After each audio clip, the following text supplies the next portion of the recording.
Guyonan. Wah.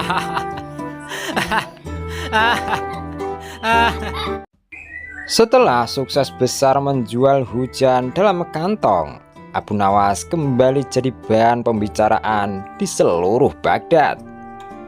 Ada yang memujinya jenius, ada juga yang bilang ia gila. Tapi semua setuju satu hal, yakni kalau Abu Nawas muncul, pasti akan ada sesuatu yang tak masuk akal terjadi. Suatu malam di Baghdad dilanda angin dingin dari gurun. Orang-orang menggigil dan pasar menjadi sepi. Abu Nawas pun duduk di depan tungku kecil menggigil sambil berkata pelan, "Andai saja angin ini bisa dipakai sebagai selimut, aku pasti kaya raya lagi." Lalu matanya langsung berbinar. Kenapa tidak? Kalau air bisa dimakan, hujan bisa dijual, maka angin pun bisa dipakai untuk berselimut. Operasi rahasia menangkap angin. Keesokan harinya Abu Nawas membawa jaring besar dari kain tipis dan mulai berlari-lari di jalan sambil mengayunkannya ke udara. Orang-orang memandang heran. "Abu Nawas, apa yang kau tangkap?" "Angin," jawabnya serius. Ia terus berlari sampai napasnya tersengal. Setiap kali jaringnya mengembang, ia menutupnya cepat-cepat lalu mengikatnya rapat. Dalam 1 jam ia sudah punya 10 kantong angin. Lalu ia menulis papan besar di depan rumahnya, "Dijual selimut angin, ringan, hangat, dan tak terlihat." Kehebohan di pasar. Orang-orang datang, penasaran sekaligus tertawa. "Abu Nawas, bagaimana mungkin angin bisa dijadikan selimut?" Abu Nawas dengan wajah yakin menjawab, "Kalian tak paham, selimut biasanya menutupi tubuh dari luar, tapi selimut angin ini menyelimuti jiwa dari dalam. Rasakan saja." Ia kemudian membuka salah satu kantong dan wush, angin gurun keluar, membuat janggut orang-orang terbang ke segala arah. Semua orang tertawa terbahak-bahak, tapi yang lebih gila lagi, beberapa orang benar-benar membeli kantong itu. Katanya, entah kenapa, setelah beli, rasanya hati ini hangat. Di hadapan raja lagi. Kabar keajaiban itu sampai ke istana. Raja Harun ar-Rasyid yang sudah sering pusing tapi terhibur oleh akal bulus Abu Nawas, akhirnya memanggilnya lagi. "Abu Nawas, kali ini kau menjual selimut dari angin. Jelaskan padaku, bagaimana benda yang tak terlihat bisa menghangatkan?" Abu Nawas menunduk hormat. "Ampun Baginda, angin yang aku tangkap bukan sembarang angin. Itu angin hangat yang berhembus dari doa orang miskin yang sabar." Raja menatapnya lama, lalu tiba-tiba tertawa sampai menepuk-nepuk lututnya.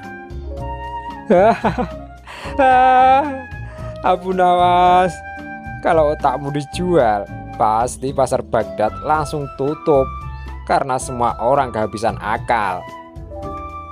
Abu Nawas tersenyum.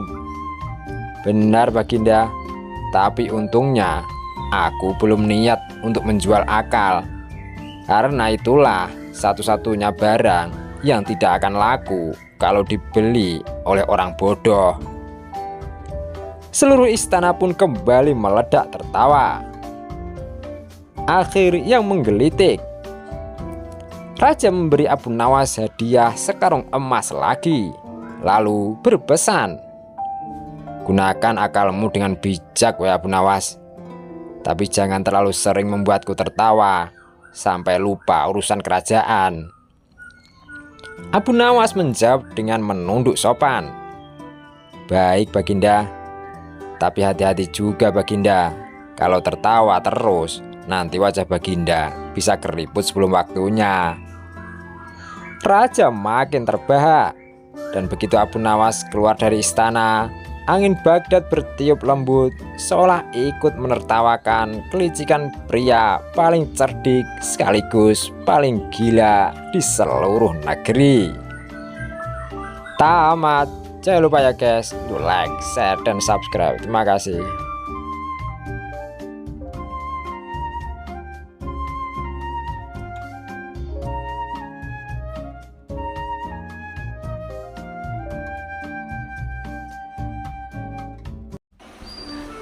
Guyonan.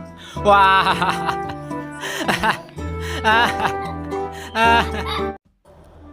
Abu Nawas diperintah oleh Baginda Raja untuk menjahit lumpang batu yang pecah. Tampaknya Raja masih saja mencari cara untuk mengalahkan sosok humoris dan cerdas tersebut. Setelah itu Baginda Raja benar-benar ingin menghukum Abu Nawas, karena memang akhir-akhir ini sering membuat malu dirinya, bahkan di hadapan rakyatnya sendiri. Siasat apa ya supaya Abu Nawas bisa tertipu? Pikir Baginda Raja dalam hati. Untuk beberapa lama Baginda Raja masih belum menemukan caranya. Akhirnya ia terpaksa meminta bantuan dari menteri-menterinya. Tapi dari sekian banyak usulan para menterinya, tidak ada satupun yang menurut Baginda Raja berbobot. Tipuan yang kalian usulkan sangat mudah dipecahkan. Jangankan Abu Nawas, aku sendiri bisa dengan mudah menebaknya, ujar Baginda Raja merasa tidak puas. Tiba-tiba penasihat kerajaan berkata, ampun Paduka yang mulia, bukankah Paduka mempunyai batu lumpang yang sudah retak? Suruh saja Abu Nawas menjahitnya. Mendengar hal itu, Baginda Raja langsung kegirangan. Wah, usulanmu bagus. Aku setuju dengan idemu. Sekarang cepat panggil Abu Nawas kemari, kata Baginda Raja. Singkat cerita, datanglah Abu Nawas menghadap Baginda Raja. Ampun beribu ampun Paduka yang mulia, ada gerangan apa Paduka memanggil hamba? Tanya Abu Nawas. Aku ada tugas baru untukmu, ujar Baginda Raja. Tugas apakah itu hai Paduka yang mulia? Tanya Abu Nawas lagi. Aku punya lumpang yang terbuat dari batu, tapi sayang retak dan terbelah menjadi dua. Aku ingin kau menjahit lubang itu agar menyatu lagi, tutur Baginda Raja. Tubuh Abu Nawas mendadak berkeringat mendengar perintah tersebut. Wajahnya langsung berubah menjadi pucat. Jebakan apa lagi ini? Mana ada batu bisa dijahit? Gerutu Abu Nawas dalam hati.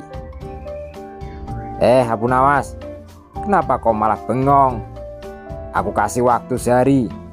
Kalau kau tidak bisa, maka akan mendapat hukuman, gertak Baginda Raja. Sekarang kau pulang dan bawa lumpang batu yang retak ini, perintah Baginda Raja.